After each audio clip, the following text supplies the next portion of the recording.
আরও একবার হুমকির মুখে ভারত বাংলাদেশ দ্বিপাক্ষিক সিরিজ। কানপুরের গ্রিন পার্ক স্টেডিয়ামে বাংলাদেশ খেলবে ভারতের বিপক্ষে দ্বিতীয় ও শেষ টেস্ট।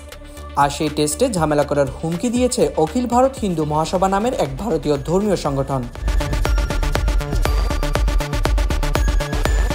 সংগঠনটির দাবি, শেখ হাসিনা সরকার পতনের পর বাংলাদেশে হিন্দু ধর্মাবলম্বীদের উপর নৃশংসতা চালানো হয়েছে, আর এর প্রতিবাদ হিসেবে ভারত বাংলাদেশ খেলা বাতিলের আহ্বান জানানো হচ্ছে।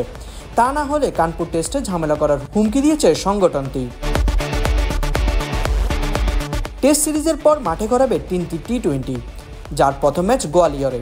ইতিপূর্বে সেই ম্যাচে পিচ কুপিয়ে নষ্ট করার হুমকি দেন হিন্দু মহাসভার সহসভাপতি জাভিয়ের ভরদ্বাজ।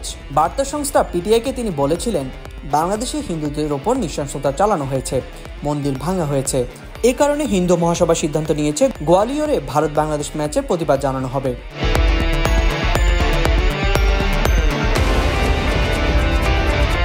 তবে তাদের সেই হুমকি পাত্তা দেয়নি বিসিসিআই। ধারণা করা হচ্ছে এই কারণে নতুন হুমকি নিয়ে হাজির হয়েছে সংগঠনটি। বিসিসিআইকে নতুন হুমকির বিষয়ে অবহিত করেছে গোয়েন্দা সংস্থা। গুঞ্জন রয়েছে ভারতীয় বোর্ড দ্বিতীয় টেস্টের ভেন্যু ইন্দোরে সরিয়ে নিতে পারে।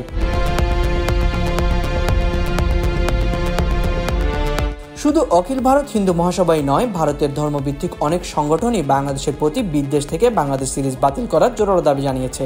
যদিও গত 15 আগস্ট বিসিসিআই সচিব জয় শাহ বলেছেন, বাংলাদেশ সিরিজে ভারতের জন্য অত্যন্ত গুরুত্বপূর্ণ। ভারতের ক্রিকেটাররাও এই সিরিজ সামনে রেখে গুরুত্বের সাথে প্রস্তুতি নিচ্ছে।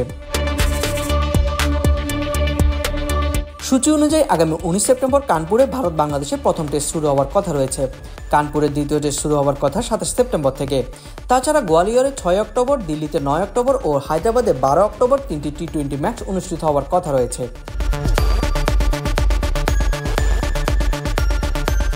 একসময় পাকিস্তান সফর নিয়ে নিরাপত্তা ইস্যু ছিল অনেক, যদি কিন্তু ভাবতে হতো টাইগারদের। সে পাকিস্তান সফর ঠিকঠাক সম্পূর্ণ করে এসে এবার ভাবতে হচ্ছে ভারত সফর নিয়ে। তবে আপাতত বাংলাদেশ সিরিজ বাতিল বা স্থগিতের মতো কোনো পরিস্থিতির সৃষ্টি হয়নি বলে দাবি করা হয়েছে ভারতীয় গণমাধ্যমে। সাইদ ইবনে শামস, বিডি ক্রিক টাইম।